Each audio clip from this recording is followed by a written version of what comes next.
President Joe Biden addressing the nation for his third State of the Union address. Western Mass News reporter Maria Wilson is now in studio for us with more on what the president had to say to the nation. Maria. Well, Chris, President Biden took the opportunity tonight to highlight and address some of the hot-button issues on Americans' minds right now, from showcasing his accomplishments on infrastructure to pushing for aid in Ukraine to abortion access.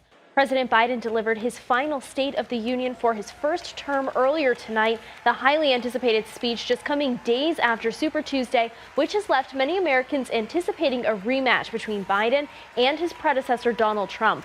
The tradition, which dates back to George Washington's presidency, traditionally serves as an opportunity for the current president to lay out his accomplishments and his priorities for the coming months. And that's exactly what we heard from President Biden tonight.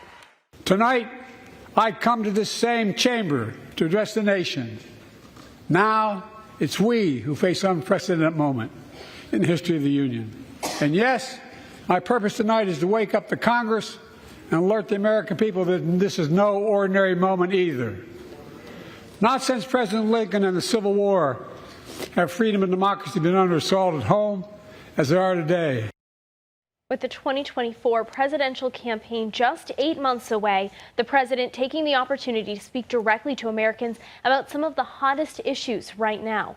Among those issues, Biden announcing plans to establish a temporary port on Gaza's coast to boot aid amid the widening humanitarian crisis there. He says the plan wouldn't require U.S. troops on the ground, but it would significantly increase the shipment of food, medical supplies, and other essential items. And as the nation's oldest president sets up his vision for the second term, he tried to convince voters that he was the right person for the job.